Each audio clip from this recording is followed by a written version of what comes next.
Welcome everybody to another edition and a special edition of the Anthony Peake Consciousness Hour. Today I'm delighted to be talking to Luis Minero, who is the Educational Director of the International Academy of Consciousness. He's based in California in the USA, and he's over here doing a series of talks to promote his latest book, Demystifying the Out-of-Body Experience. Delighted to have Luis here in the sense that he's actually visiting me in my home, so I'm really delighted about this. But as we've discovered, sometimes the vagaries of the British numbering system in terms of housing sometimes causes problems.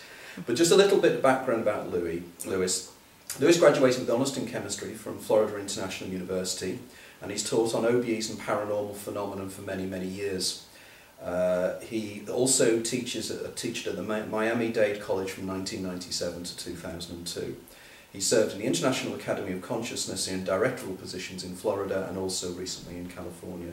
So I'm absolutely delighted to have you here, Luis, to talk to me.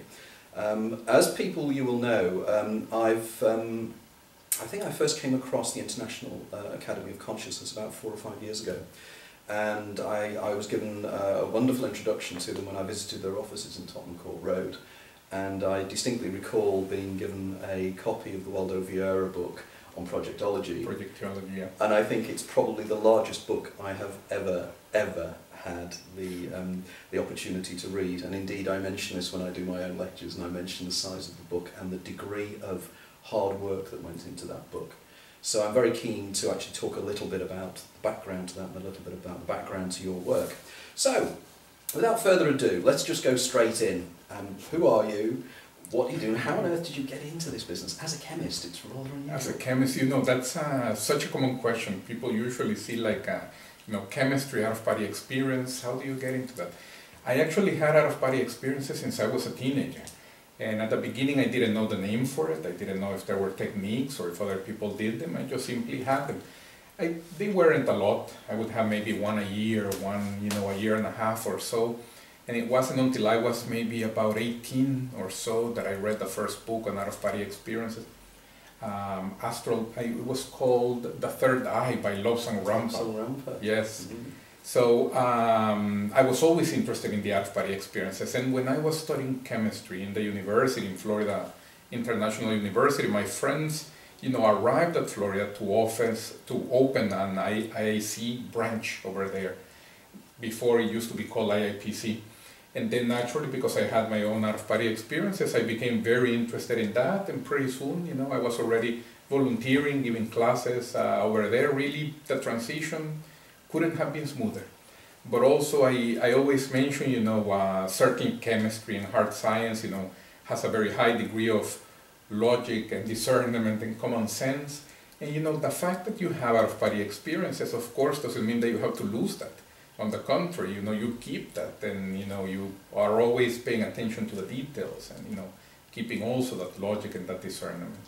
So your own personal out-of-body experiences, what kind of circumstances did they arise? Can you remember one particular example? Yeah, I can even tell you about the first one. It was actually because of something a little bit more intellectual. I was 12, and I had a little computer back then in the early 80s. This was actually an Atari computer. I don't know how many viewers or listeners, remember those days. And it really only had the basic programming language, and it would connect to my TV. So I would arrive at home, I would, start thinking about what I was going to program, and the cruelest thing, especially for a 12-year-old, was that it didn't have a hard disk. So I would turn it on, I would program something, and the moment I turn it off, it was gone. The next day I had to program it again. And I was just simply, trying to design the program that would calculate the number of days that people had lived. A very simple program, so it would just multiply the number of years times 365 and months times 30 and blah blah blah. But I had a problem with the leap year, because you could be 5 years old and you could have lived through 2 or only through 1. Back then there weren't any references or tables or anything, so I remember that day I was there on my computer, trying to think about how I was going to do that, and then I became sleepy. And since the computer was in my bedroom, I just simply went to sleep. And maybe after half an hour, I was again with my hands on top of the keyboard, thinking about how I was going to do that. And after a while, it dawned on me, wait a second, didn't I go to sleep? And the moment I sort of turned around to look at my bed, I saw my body, And it surprised me, and I went into my body, and I woke up immediately. And I thought, to me it was very clear, you know, wait a second, I was there, but I was here, but I was there, but I was here, you know, it was really very, very, very clear. So it was a very quick thing, but a very obvious thing, very clear thing. And then after that, I started having, you know, again, more or less, maybe every year and a half or so. I remember when I was maybe about 16 or 17, sometimes going to bed thinking, I wish I can have that type of like cool dream sort of, you know, I didn't even have a word for it back then. But that's how it started, really. Very natural, very spontaneous. Most of them were just simply in the house, just floating around the ceiling. So you're actually floating around in what we call consensual reality. This is the three-dimensional reality we normally exist within.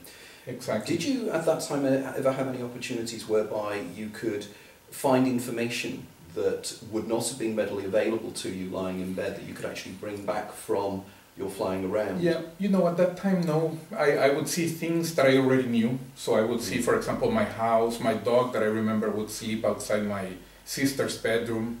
I would see him sometimes walking around and everything. So just information that I already knew at that time. One of the things one of my associates was telling me recently, who also trains in terms of out-of-body experiences and veridical out-of-body experiences, is sometimes when you're in this state, you have almost kind of like telescope vision, whereby you're looking at things, but it's as if you have a very small area of concentration. Yes. That you concentrate on small objects, like you would probably see that glass of water over there, but you wouldn't necessarily see the rest of the room. Yes. And this is one of the arguments that's used generally to say this is why it is very difficult to prove veridical out-of-the-body experiences, purely and simply because if somebody spontaneously finds themselves outside of their body, A, it's going to be a profound shock to them, and the last thing you're going to be doing is thinking about looking at things around the room. What you're going to be taking into account is, my good Lord, what's happened to me? And of course I think this is possibly why a lot of the experiments that have been done in the past, I'm particularly aware of the AWARE project that's recently been completed by Sam Parnia and various other associates, where they've been they've been testing individuals who have had near-death experiences, when they've actually had a cardiac arrest and such like, and I think they've placed things like computers upside down with random number generators and everything else. But of course the question then arises again, if you're floating out your body, you know, the last thing you're not going to be looking for is a random number generator. Yeah. And of course because it's spontaneous, you can't plan it as much. So you had these series of experiences, and you actually then, did you then come across the work of Valdo Vieira, or how did you then move into the... This actually only happened in Florida, when I was already finishing my chemistry degree. At the beginning I was reading a lot of other authors, Scott Rogo, now I'm not going to remember everybody, but yeah, different types of authors, different types of techniques, and it really was in a very amateur fashion. It really didn't become more like I want to invest all my time into that until I met, you know, Dr. Vieira's work and the IIPC and the IAP, you know. But by the way, something that, you know, just to add to something that you mentioned there, you might be aware of this. We have this course, this activity that is called the projective field, where what we do is we put about 50 or 60 participants. They're lying in a ballroom. They have to leave their body. They have to go and look at an image on another room that is closed, and there is an auditor there who's not affiliated with IAC, who is just basically standing outside the door and, you know, making sure that you know, nobody goes into the room. In that room we have a computer, you know, that generates a random image, and these are images that the other people have not seen. So in essence, even though the database is maybe around 500 images, because people haven't seen them, the probabilities of them guessing, you know, what is the image is, you know, beyond 1 in 500. And we just had this, you know, 2 weeks ago in Portugal. We do this more than anything, not so much to prove the out-of-body experience, but to understand the different modes of perception, you know, when you are outside the body. Because what happens is that when you're displaying an image on a computer screen, it's not an object that has its own energy, but it's really just an image. Interesting. And it's a very difficult thing to do. Now, I was working as the staff. I really, you know, from the many sessions there, I got to try it twice. On one of them, I have to admit, I fell asleep so well. I rested so well. But in the second one, that I was a little bit more rested, I was in the middle of disconnecting, sort of like in the transitional phase, but I wasn't able to disconnect. But then I started thinking, look, let me send energies. I also give a course on intuition. Let me send the energies and let me see if I can capture the image, just by the energetic perception or the return of the energies. The moment that I did that, the image came to my mind exactly. A little red car with black wheels in a white background, like a toy cartoonish thing. I woke up and I told the other people, look, this is the image, this is the image, this is the image. At the end of the course, of course, once the auditor has already signed everything and has already verified that everybody already described this in paper in a written format, then they come and they reveal the image. Exactly the little red car with the black wheels and the white background. Usually we don't get that many opportunities to do that, but I knew exactly that I had picked up the image. That's interesting, that. So what we're doing here is we're discussing another phenomenon, in effect, which is remote viewing. So effectively, did you feel that you had physically moved through three-dimensional space into the computer room where you physically saw it, or it was just an image in your mind? Not at all. I hadn't, moved. I hadn't projected and I hadn't moved in the three-dimensional space. But also it was not remote viewing, because when you have remote viewing, sometimes you're able to see the site moving even and going in different places. In this case, it was just more than anything intuition. I was just simply picking it up, and then the image came into my mind, and a very clear image, and I just really only wrote that on the paper. It's this. Wow. So it's just a different way, I guess, of paranormal perception. Yeah, it's one of the things that does fascinate me in the sense of how this kind of mental communication, this energetic communication takes place. And a few years ago there was a friend of mine who was very keenly involved in remote viewing, for want of a better term, because I think we need to think new terms up, because certainly these terms have now become pejorative. And he said that in the next 5 days he would project into my mind an image. And what he did was he placed it in he did a drawing, placed it in a sealed envelope, and then said, right, okay, in the next 5 days or 6 days I'll try and project it one day to you. And I was driving down the motorway at that time. I was actually doing a lot of travelling in my job, and I was driving down the motorway, and as I did so, there was a flash of an image that just came into my mental state, into my inner vision field. I don't know how I describe it. And it was a kind of a circle with something coming down from the centre. And it was absolutely profound. It was very, very powerful. And I phoned my friend up, Dr. Alan Roberts, and I phoned Alan up and I said, I think I received something which is quite curious. So he came round to my house and he had it in a sealed envelope. He said, now can you draw what you saw? And I drew it, and then he opened the sealed envelope and we'd drawn a spyglass. Oh, there you go. And it was exactly what I had seen. Yeah. Now, there could be a rational argument to say that what I had actually seen subliminally was a road sign, because of course road signs look like that. But I was driving on a motorway. On motorways, the road signs are not like that. So there had to be something more there, as if there's some kind of morphogenic field, some kind of way in which we can attune and appreciate information from elsewhere. And this happens in this course. We have already seen that. Sometimes people, for example, they perceive only the color of the object. Sometimes they perceive the function. For example, it's a kitchen utensil, but they're not sure what kind of kitchen utensil. Sometimes they perceive just a shape, but in a sort of like a fuzzy way. So they're perceiving basically the energetic information. And when you are outside the body, you see this. Sometimes you arrive at a place and you think you have the perception, and you think that it's maybe logic, and you think, look, maybe here the woman that lives here must be like A, B, C, D. And afterwards you're able to confirm that, and you realize that perception was actually that you were picking up the energies in that place, because when you're outside the body you're able to perceive that much easier.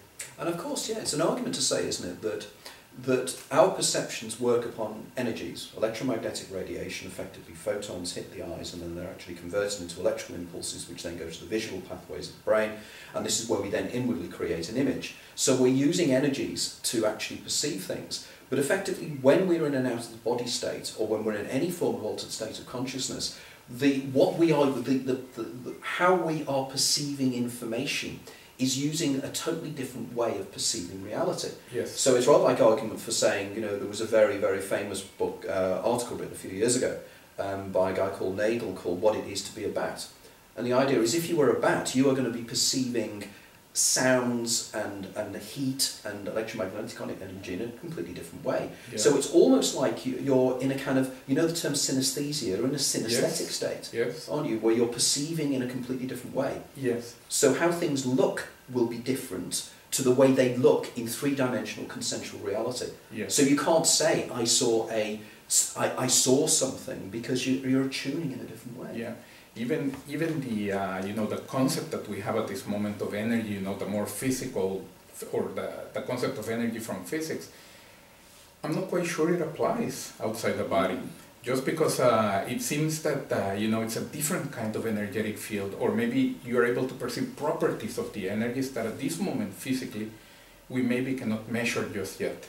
So so it seems to work in a very different fashion, but still there is information in the fields of energies, in the environments, you know, where you go and where you are outside the body. There could be something interesting of mutual interest here, in that my next book will be a book on trying to find evidence for consciousness existing outside of the brain. Right. I'm working this with Professor Ervin Laszlo, who's an American of Hungarian origin, who's written various books on subjects such as these. And one of the things we are working on is the concept of zero-point energy. And zero-point energy is a form of energy that's actually found between subatomic particles. It actually exists everywhere. In other words, space is not a vacuum, but it's a plenum, it's full. And this energy force can be perceived under certain circumstances. And like any other energy, if it is perceived and it is everywhere, this may be what is happening that we perceive when we're in the out-of-the-body state. Could be something that I could maybe at least give you an idea of, is that maybe for this research it would be interesting for you to interview people who have had out-of-body experiences, joint out-of-body experiences, in which two individuals left the body, they saw each other, they came back, and they both remember. Because then sometimes they are seeing, of course, each other, the astral body, the form of each other, but at the same time they're seeing the three-dimensional space many times. I have had several experiences like this with, you know, sisters, colleagues, and they remember them well. So when you come back into this reality, you can then compare and contrast what you saw? I had one with a sister of mine. She lived in Atlanta at that time, and she was actually starting to take our classes, the classes of the IAC, where we teach people how to live the body. And one night I went, you know, because she was taking the classes, she was already predisposed, she was already, you know, trying to see if she could be aware outside the body. And I say this because maybe the listeners or the viewers that are seeing us, they might think, look, this is easy. Maybe they can come and get us outside the body, you know, whenever they want, and it's not. It's not. It's a very hard thing to do. But she was already very, very predisposed, and she was, when I arrived, she was already basically outside the body, waiting. And I told her, look, okay, now you want to go? And then we went, but I could see her entire house that I already knew before. And we went flying over downtown Atlanta. And I remember I asked her, look, what do you want to do? You know, because really we can do whatever. And, you know, sometimes this is interesting. We are in an out-of-body experience where a lot of things, you know, are possible. You can have incredible experiences. But sometimes, you know, the conditioning of our physical life takes precedence. And she was worried with somebody who had been there a couple days before in her house putting a carpet, and the job wasn't well done. So she wanted to get in contact with that person to tell them that that person needed to go back, you know, to put the carpet well done. So she told me, look, I want to find that guy. And I told her, okay, let's go try to find it, you know. And eventually we arrived at a house that I don't know if that was the person. But in the middle of, you know, of getting to that place, you know, she lost the awareness, she went back to the body. The point is, the next day she remembered everything. She remembered, you know, we did this and you did this, and you asked me where we wanted to go, and we were flying over downtown Atlanta, and we did this, and you know. Because this is intriguing, isn't it? Because effectively the only reason that we consider that this reality that we exist in, consensual space, consensual reality, exists external to us is because we share it with other people. But effectively, if you are then in an out-of-the-body state, a lucid dreaming state, or whatever we want to describe these states being, whereby you meet with somebody else and you then bring back information that you both confirm to be the case, right, that is just as veridical and just as real, which of course brings us beautifully onto the idea of there are multi-dimensions of reality. Right. And these multi-dimensions of reality are effectively where you travel when you are in an out-of-the-body state. So would you like to tell us a little bit about, in your book, how you discuss these alternate states and how you define them within the book and how the research you've done and what it tells you about these states? Sure, sure. In the book I start from, first of all, it's a book that even people who have never heard of these, topics, they can read, of course. So I start from the beginning trying to explain better this phenomena with energy, this phenomena of energetic perception, and why the out-of-body experience, for example, is safe, which is something that many times people at the beginning wonder, right? But then afterwards we get into the idea of the dimensions, yes, and how do they work, and they seem to be almost like different mental states more than really there being a physical variable.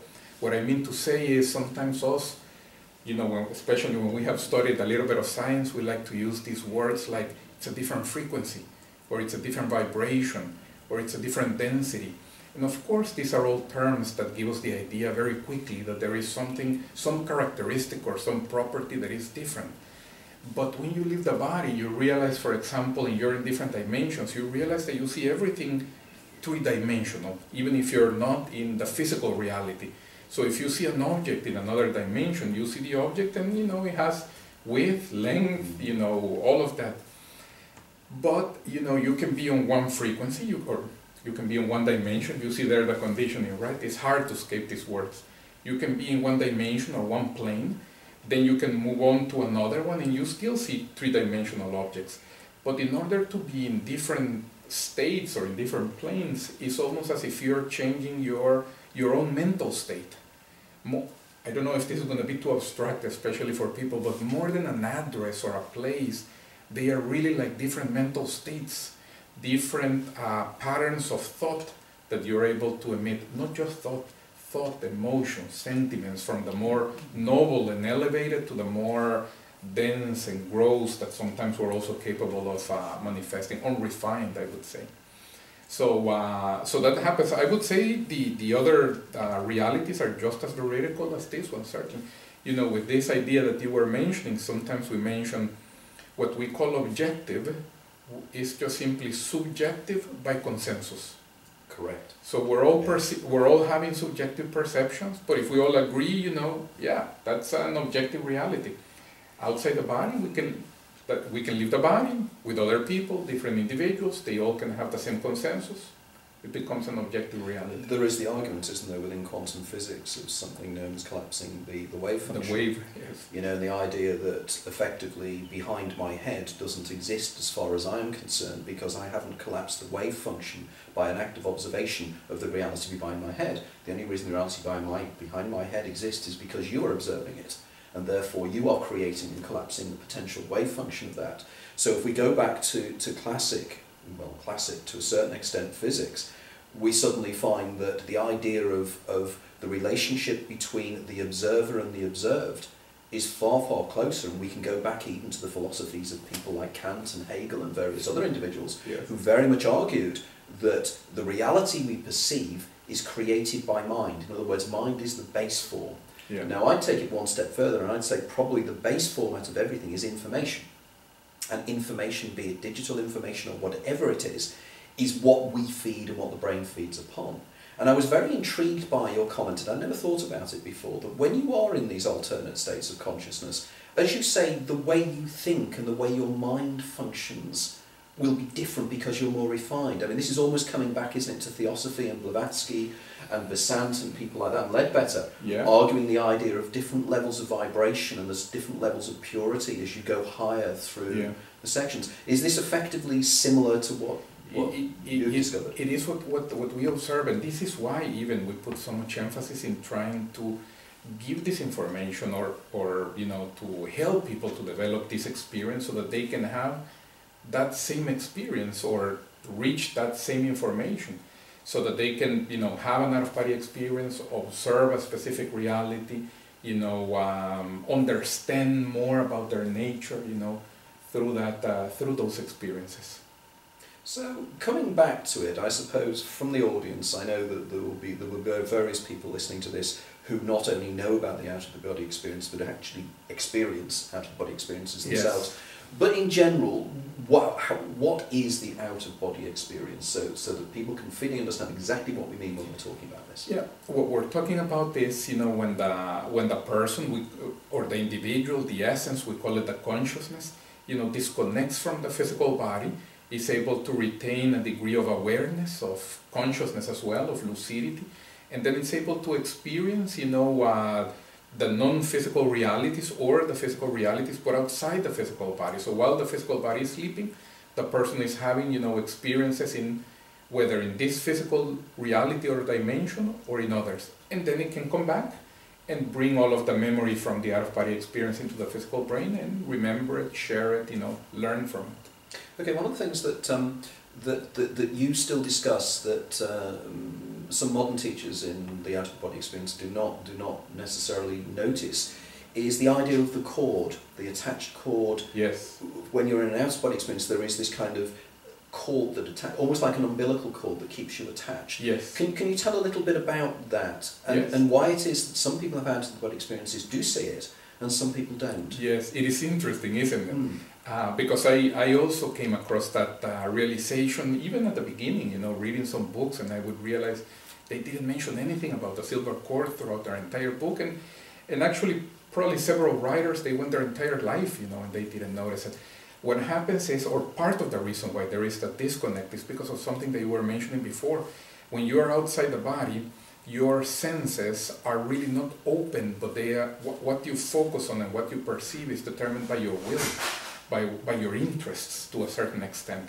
So inside the body, no. For example, sound is something that is completely open, even if we don't want to. If there's a knock on the door, you know, the stimulus comes in and, you know, calls our attention. This is why, you know, in the middle of the night, the mail comes through the mailbox. The mailbox, exactly. Or, you know, in the middle of the night we are woken up, you know, and if we had earlids, I don't know if, you know, if we could close the sense of hearing the way we can close our eyes, this would be great, but we don't, of course. And so they're open, we're perceiving everything that is around all the time. But outside the body, it's more an issue of your focus, of your will. So because in the physical reality we don't have anything, you know, on the back of the head or any attachment, you know, connecting us to anything else, we tend to use the astral body, the psychosoma, or, you know, the emotional body, almost like the physical body. So most people are not looking for that. But if you have an out-of-body experience, and even for the viewers, for the listeners, if you have an out-of-body experience, and outside the body, you reach back, you know, to the back of your head and look for the silver cord, you're going to find it. And at the beginning, it's a very strange experience for, you know, the individual, because of course we have nothing here, but you're going to find a cord here on the back of the neck that has more or less the thickness of about maybe 2 of your fingers, more or less. I'm trying to give a reference here to the viewers, to the listeners there. And also it's something that is not static. It's not like grabbing a finger that, you know, it's a static experience, but it's more like when you're taking your pulse, that you feel that there is something pulsating and that is alive and active. And this usually surprises people and brings them back into the physical body, simply because of the surprise. So my recommendation would be, if you're going to do this, you know, do it when you're coming back to your body already. Because if the experience ends because you become surprised, at least you already enjoyed the entire out-of-body experience. But if you do it at the beginning, sometimes that was the only experience, you know, that you had. But certainly you can prove it, you can verify it, you can grab it, you know, outside the body. Something interesting, of course, that I'm implying here as well, is that when you're outside the body, many people know, you know, you cannot grab anything physical. So if you want to grab a book or something and flip through it, your hands go through it. But you don't go across yourself. So you can grab with one of your hands of the astral body, of the psychosoma, you know, the other arm, and you can inspect yourself, and therefore you can also grab your own silver cord. That's intriguing. So for want of a better term, the vibration level of your own psychosoma and the elements of your own psychosoma will, because they're on the same vibration level, will effectively react with each other. Yeah. Whereas because your vibration levels are different to three-dimensional physical reality, you won't be able to touch something because it will go through it, purely and simply because the vibration levels are exactly. different. And even in a specific plane, let's say you're in a specific dimension, sometimes you go and you find somebody who at this moment doesn't have a physical body. So we call it an extra physical consciousness, but you know, somebody just before being born, or somebody after passing away, a relative of ours that already passed away, your grandfather, for example. And sometimes in the same dimension, you go to try to interact with them. I'm going to use another term from physics. And then it seems as if you are in phase with the person, and you can shake hands, and you can hug them, and you can feel that there is mass there when you're grabbing their psychosoma, their astral body. But on other opportunities, even in the same dimension, it seems as if you're out of phase. And then you go through the person, and you're not able to grab them and to hold on to them, but you are interacting, you are seeing them, you know, you can communicate with them, etc., etc. So there is also that complexity, subtlety as well there. That brings me on to my next question, really, in terms of when you're in the out-of-body experience and you encounter, I think you call them the helpers. Yes. These entities that are there to help you. What is the identity of these entities you come across? Do we know anything about them, or what? They are certainly, or the characteristics, you know, we would say they're more evolved beings, they're more developed, they're, you know, benign, positive, they want to help us, in essence. And really, you know, many cultures, many civilizations, we have given them so many names, right? So helpers is, you know, the term that we use, but people sometimes have used, you know, spirit guides, angels, masters, illuminated beings, etc., etc., etc. And this is basically their identity, meaning this is what defines them. They want to help. They are more developed, they want to help us to grow, to, you know, to evolve, but evolve not in the biological sense, but evolve in the spiritual sense, or in the intimate, inner, you know, type of a perspective. And are all of these entities benign, or can there be entities that are non-benign? There can be entities that are non-benign, but when we use the term helpers or masters or illuminated beings, it's by definition. yes, we're talking about the ones that are more developed and they are benign and they want to help us. How can you identify the difference? Really, it's not as easy when we say it inside the body, but it's almost like when we tell somebody else, look, how can you identify between a good friend and a bad friend? And you realize it's not anything physical or the way they're dressed, or, you know, but it's really, as you have experiences with them, you're able to trust certain people more, you trust certain people less.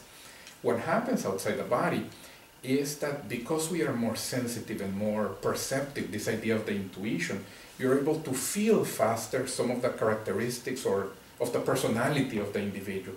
And then you realize, look, this person is more trustworthy, for example. That is one thing. Another thing is, when you're closer to them, your level of awareness increases because it's an effect of their energies on you. And you think clearer, you are sharper, you can, you know, even the level of your criticism, even if you were going to, or discernment is more incisive.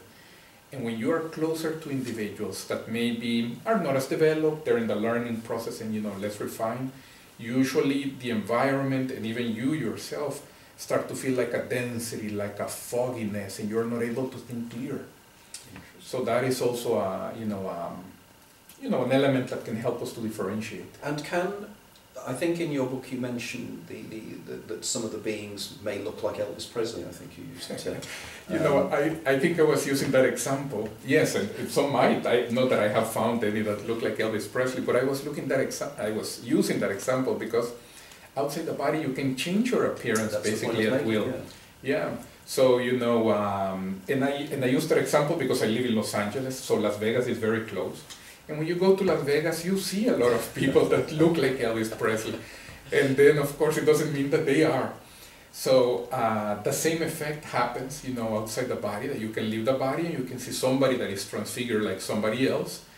And the lesson there, you know, is for us not to go simply by their appearance outside the body, but for us to try to see more than that, you know, the content, because more than likely they're not Elvis Presley, if you happen to find somebody that looks like him. Because I'm reminded, my first book is The Life After Death, Extraordinary Science of What Happens When You Die, and the subsequent book, The Daemon, A Guide to Your Extraordinary Secret Self. I discuss the ideas and the evidence for the ideas that there are an element of us, for want of a better term, that is our own helper, you know, our own spirit guide, which is a manifestation of ourselves.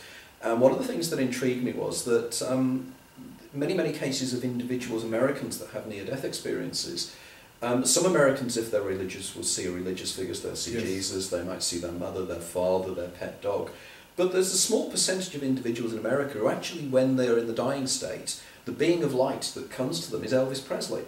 So clearly, whatever the being of light is, it manifests in whatever way it can, what you call helpers. It'll manifest in whatever way it can do to make you feel at ease, isn't it? So you'll recognise, you know, and if a child is dying, it will be a school friend. Yeah. I mean, what is intriguing, there are many cases of children who have had near-death experiences where the spirit guide, the being of light, has been either school friends, Mickey Mouse, or even school teachers who are still alive. Yeah. So clearly, when we deal with these entities, it is clear that they will manifest in the best way they can. But if there is a negative entity, it could try and manifest itself as being somebody you would recognise. But as you rightly say, if your sensitivities are higher, you're going to pick that up in some way.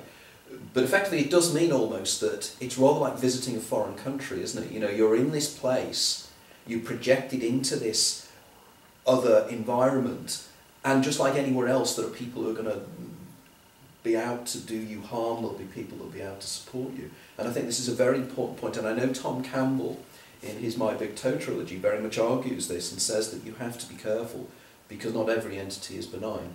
So it is... Just like in the physical reality, just like in physical life, the only thing about the out-of-body experience is that the idea of danger that we have, you know, from the physical reality, from our physical life, really doesn't quite apply outside the body.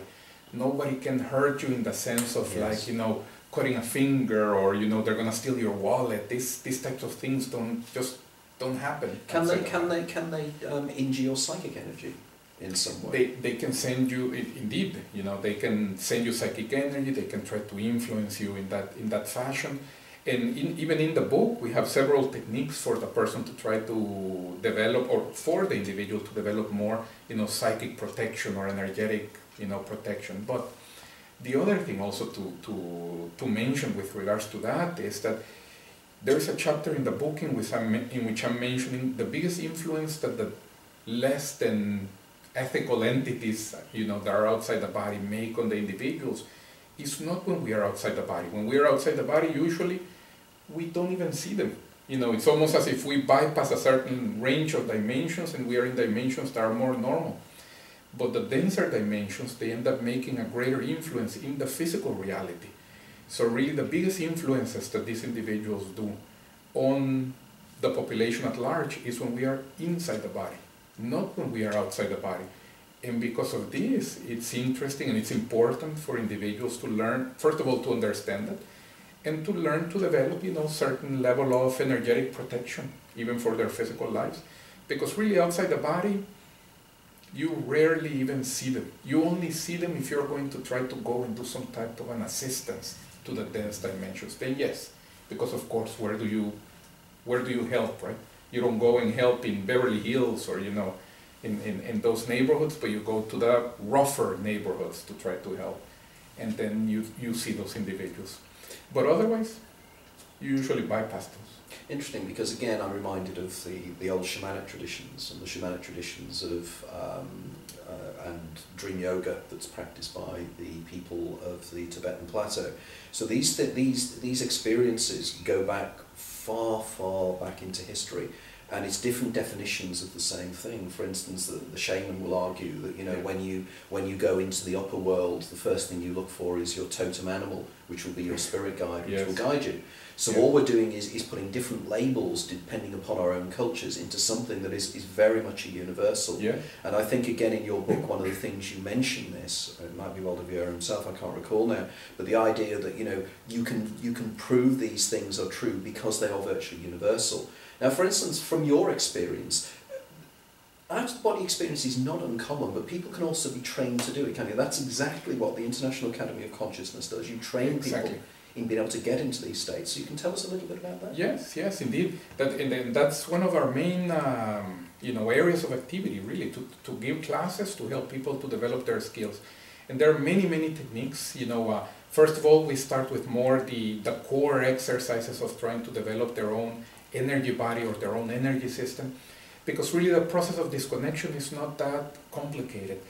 We have the psychosoma or the astral body, we have the physical body, and we would say, for all the evidence that we have, the astral body and the psychosoma is right now inside the physical body. And then there is this energetic mechanism or energy body that connects the two. If that energy mechanism or that energy body is looser and more flexible, it allows the disconnection of the psychosoma easier. It becomes easier to control it. Most people have that energy system and that energy body a little bit more rigid, I would say, or stuck. Not because of any fault of theirs, but more than anything is just simply lack of information, lack of exercise, lack of use. Is rusty, really. Sometimes, a question that I put to students, participants of our courses is, how many co-workers, how many relatives of yours do you know that exercise their energy body? And then, maybe we know some, but we realize that it's a minority. And then because of this, the energy system just simply becomes rusty, simply because we don't know that, we should exercise it. So we begin, with these core energy exercises, so the person develops that energetic flexibility. And then there are many other types of techniques that we teach and we practice even in our classes. Techniques that are based, for example, on breathing, on imagination, on concentration, on self-control, on, not eating. So really there are so many of them. And the idea is for the person to practice well one, to get to control well one, and in a matter of some weeks, the person can start to have its own out-of-body experiences. Really, it's a learning. It's like learning anything in life. It's a matter of receiving some information, putting some effort, dedicating some time, and the capacity goes on developing little by little. In which case, and again, one of the areas that fascinates me from my own writing and my own research is, as something I've already touched upon, the near-death experience. We also have the dreaming state, we have lucid dreaming. We also have something, a state called hypnagogia, which is that kind of liminal state between being asleep and being awake.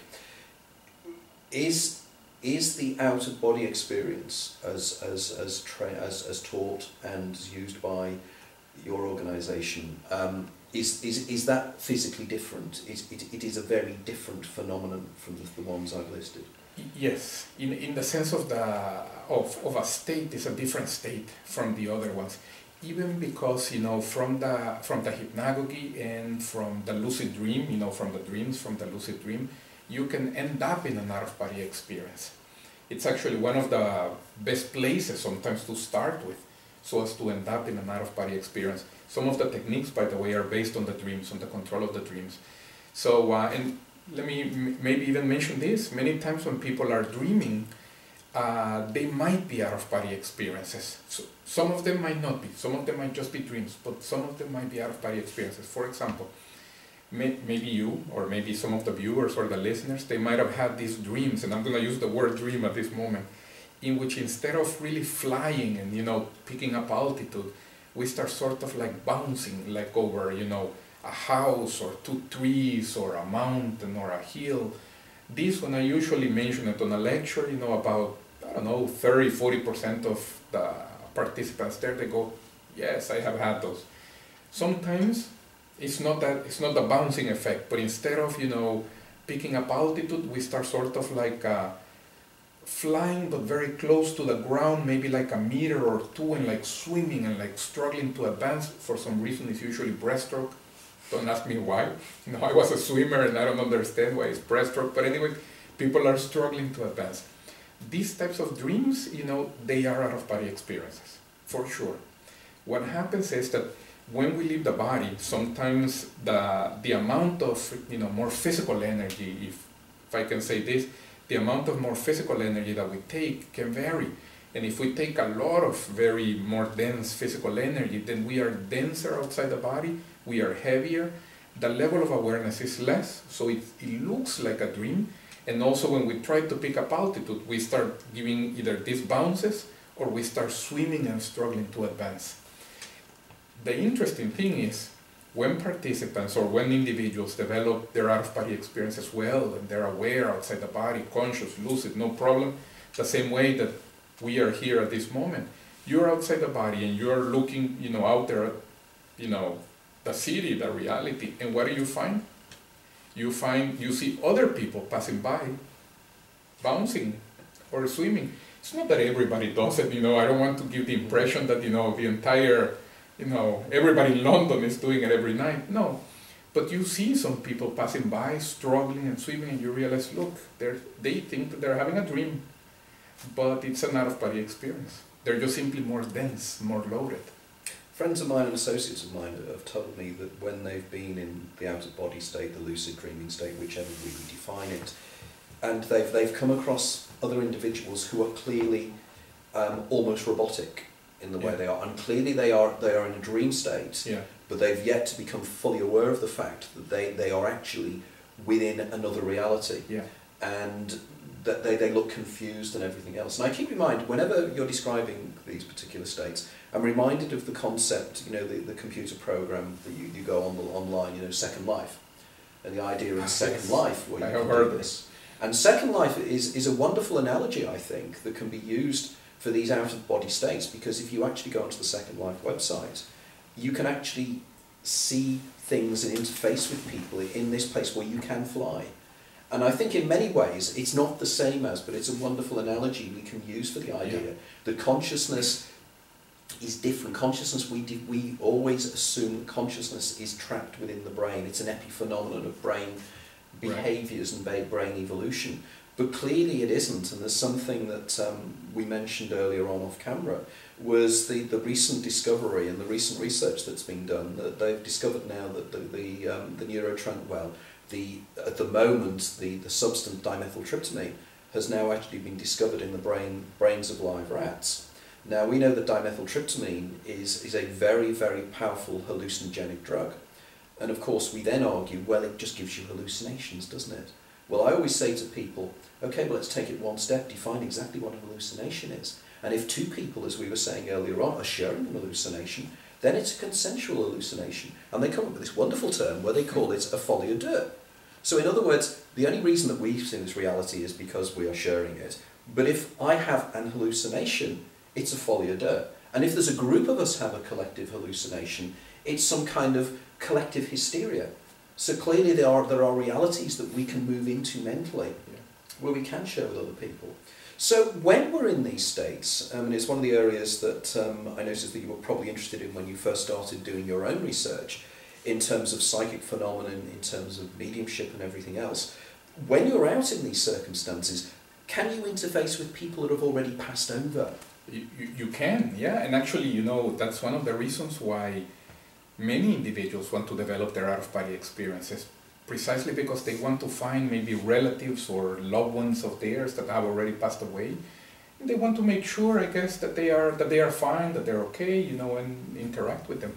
So you can, and even using that, to comment a little bit on what you mentioned, maybe going a little bit step further, if you allow me. What is interesting is that, of course, we have this physical life, we have these physical references, we tend to, evaluate and analyze everything from these memories that we have on our head and from all of these physical references and, for example, from the books that we have read. But and the information that we have gathered, but when you leave the body and as you start to spend more time outside the body, you realize this, that in many other cultures also has been mentioned, that really the physical life is the temporary aspect, that that reference should be more us in the sense of a spirit or a consciousness, and we're just having a temporary projection into physical life. This is really the consciential hallucination, I would say, to use the same terms that we have been using, but we go much beyond this. At this moment we're having these sort of like experiences, so as to grow, to develop, to refine our criteria, to become better people, etc., etc. But our reality goes much more beyond this. And this is interesting to see with the out-of-body experience. This is part of what you try to, give, I guess, the participants so that they can start to have their own experiences, and then this doesn't become just a theoretical thing that somebody mentioned or that makes sense or that is logical, but that they can also experience and access, by themselves. Because I'm reminded very much of the old statement by Teilhard de Chardin when he turned around and said, we are not physical beings having a spiritual experience, we are spiritual beings having a physical experience. And there is the argument to say that, this is the transitory state. This is the folie à deux that we're living within. Yeah. So in which case, have you ever met people that have passed over when you've been members of your family? And yes, such like? my grandfather specifically, I met him outside the body. Indeed. Was he manifest as you remembered him being, or was he manifest as a young man? This was actually a very interesting, I guess, condition, this specific aspect that you're asking.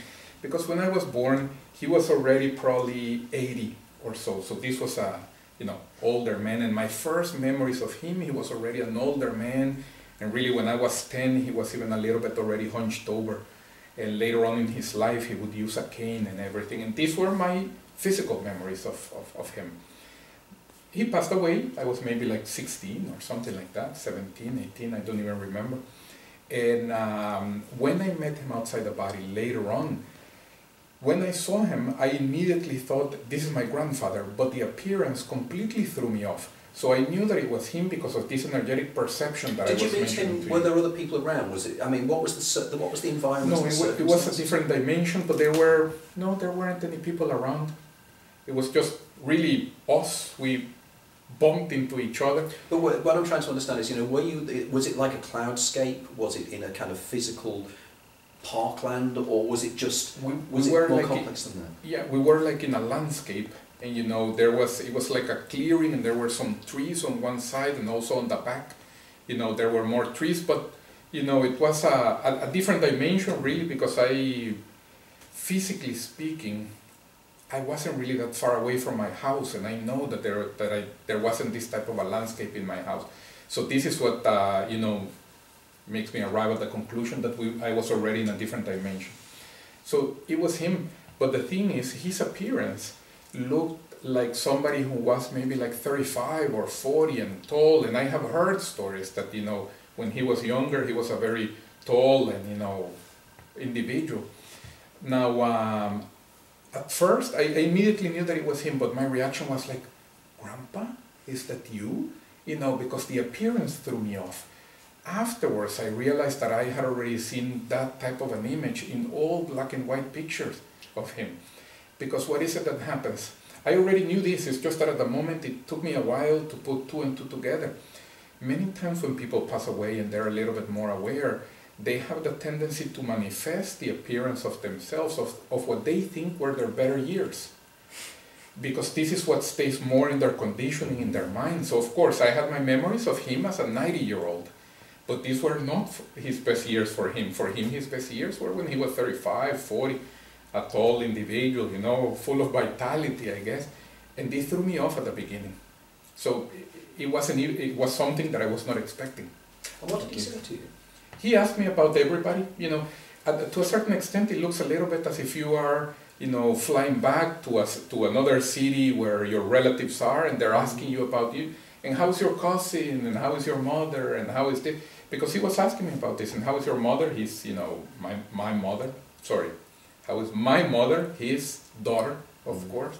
So how is she doing? Where are you guys at? When he passed away, I still lived in Central America, where I was born. And when I met him, we were already living in Miami, Florida. I was around the time that I was in college, basically. So he was asking me also about that. When did you guys move? How many years ago? Also, it seemed like he didn't have the reference of time so clearly in his mind, or the reference of the physical time so clearly in his mind as we have it here. Because obviously he's been living now in a different condition and with a different set of references. And the implications are, from his questions, that he ordinarily was not aware of what is happening in this dimension, because he was asking how people were. Exactly. Whereas there's the old idea, isn't it, that the dead are somehow looking down at us and seeing us, but they're in a different vibrationary state, and the communication channels aren't always open. Exactly, and this varies from individual to individual.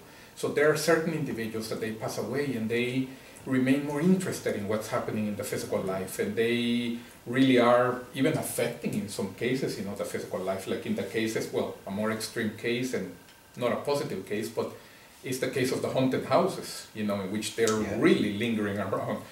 But, you know, many individuals, they're already doing other things, busy, sometimes even preparing their next set of physical experiences, you know, their next lives. And then they just come back and they check on people maybe once every 10 years or so. They're not, you know, so up to date, you know, with what has been happening. And I suppose the argument would say that in some circumstances, because they're using energy to manifest themselves, they need to draw energy from the environment around themselves. I know, for instance, in your book you mentioned the work of Wilhelm Reich and individuals like that and orgone energy. We're not going to have time, unfortunately, in this interview to pursue an area that I'm fascinated with about bioenergy. And a lot of evidence that biophotons and bioelectromagnetic energy has now been discovered strongly within the human body. So effectively this whole idea of bioenergy that you talk about has now again been vindicated by science, you know, the scientific evidence. For instance, there is evidence, there's a guy I know called István Bokum, who is a researcher in Hungary, and he has recently discovered that the eyes give off light, so the human body gives off energy. So there we do have the idea of the energy body, for want of a better term, that we physically have, so there's great evidence of that. So in terms of, I'm aware of time running on, so you talk about the techniques about OBEs and how you can go about OBEs. If people want to physically go and do courses on this, or that they want to pursue this, how would they go about doing it? Sure, The easiest way probably is to go to our website, you know, iacworld.org, or even the website of the book, learnobes.com. So learnobes.com, and there they're going to see the list of cities where we give classes, naturally here in London, Los Angeles, New York, Miami, Sydney. Since this is in English, you know, all the major cities, I guess, where English is spoken, certainly we have activities there, the San Francisco Bay Area. But also we give classes in a lot of other places, all throughout Europe, in different languages, you know, Finland, the Netherlands, Romania, Japan, New Zealand, etc., etc. They can contact us there, they can send us an email, they can see the online, the schedule online, and, you know, come to free lectures, which we have free lectures, you know, ongoing basically all over the world. Okay, that's excellent. And I know here in London, I know that the offices are in Tottenham Court Road, because they made me very welcome when I visited there. I think it was probably about 3 or 4 years ago now, which is terrifying the way time goes. And are you having any book signings or anything else while you're here in the UK? I'm having a lecture actually tonight, you know, at the IAC London, and but I would say, you know, for people certainly they can check the website, you know, for other activities all throughout the world, because they keep on scheduling different things in different cities, so, you know, might be close to you. Okay, excellent. And I'd like to finish off with touching upon the research campus you have down in Portugal, and the work you do there with the ambulatorium and the projectarium, isn't it? Yes. Can you tell us a little bit about this? Because it seems to me that a lot of the work you're doing, for instance, with the ambulatorium, it seems to be working with kind of sensory deprivation type circumstances to see what happens. No, not quite. Well, to a certain extent, yes. So that lab is, you know, in I guess the more layman's term name for that lab is the 3 hours of waking physical immobility lab. So the 3 hours of waking physical immobility lab. So the idea is the person sits in a very comfortable chair, you know, it's not torture at all, no bed of nails or anything like this, but in a very, very comfortable chair, the person with their eyes open, they're going to stare at a white wall for 3 hours and they're not going to move at all. So the only thing that you can do is try to blink the least possible, breathe, and if possible, try not to swallow, which is already a very hard thing to do during the 3 hours. There are several effects of that technique and of that practice. First of all is the idea of who controls the body. You know, does the mind or does the consciousness control the body, or does the body control the consciousness? because for some people it's very hard to, you know, just simply stay 3 hours even though they're comfortable, you know, without moving. But also you start to see a lot of other things about the physical body. For example, I remember one time I was doing that, and you know, maybe after an hour and a half, I realized I'm thinking about this again, I'm thinking about this again, and then the realization for me was, am I usually thinking about all of these things, you know, that are not even that relevant, but normally we don't pay attention to that. But the point is that I was able to stop that, and then I started to think about something else. It was a personal decision, started to go very deep into that decision, and then all of a sudden, you know, I heard brrr, my stomach there grumbling, and then I started to think, yeah, after this I should go and make a sandwich. And 5 minutes went by about me thinking of food, and I caught myself and I realized, you know, how the body has so many stimulus that it distracts us sometimes from the very deep and important ideas that we have. So that is another effect, you know, because we slow everything down, you have an opportunity to see very well what are your strategies, or the strategies that you use when you think, and where do you tend to think.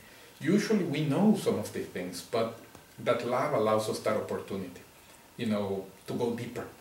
That's another aspect. Another aspect is, as you're doing that, sometimes people have out-of-body experiences, clairvoyances, recollections of past lives, some types of out-of-body experiences that are a little bit rare that, you know, in the book I only have time to touch on a little bit, which are these experiences with the mental body or with the mental soma. We have already had cases of people that have those types of experiences. So different types of paranormal phenomena can occur because of this, you know, slowing down of the physical body and, you know, just staying still and diminishing all the physical stimulus. So those are, you know, some of the main effects, I guess, of that specific lab. And that one's one, the 3 hours of waking physical immobility lab. The Projectarium is the specialized lab for having out-of-body experiences. So that one is more focused on the OBE, on helping the person to have out-of-body experiences. And then the bioenergy is there, the energetic information there is one of the things that facilitates more for people, you know, to have the takeoff, you know, in a lucid fashion. And I noticed that you actually have your own Journal of Consciousness Research, don't you, which is a peer-reviewed academic journal, yeah, which actually discusses in detail a lot of the research that's being done, which is intriguing in itself. Right, well, I'm aware of time, and I think we've, unfortunately, as is always the case here, I think we've just scratched the surface. Now, it would be nice at some stage to maybe link up on Skype and continue with the deeper aspects of the work you do, because I'm very intrigued, particularly with my research project that I'm working on at the moment. But just very much so everybody's aware of the book. It's Luis Minero, M-I-N-E-R-O, and the title is Demystifying the Out-of-Body Experience, a Practical Manual for Exploration and Personal Evolution, and the publisher is Fluently Publications. So take the opportunity, have a look at the book and see what you think. There is considerable work. I think one of my main areas here is trying to find synergy. There are various organisations doing very, very similar work around the world, and I think they're all doing very, very credible work. And I think it's great to know that the International Academy of Consciousness is very much trying to do the science, they're trying to do the experimentation, they're trying to do the empirical research, because it's only by doing the empirical research that we will really understand exactly what this phenomenon is. Of course, there is an argument to say that maybe we're not allowed to, but effectively that's what we should do. Okay, so thank you very much for listening in, and thank you very much for joining us today, and look forward to seeing you all again soon. Thank you.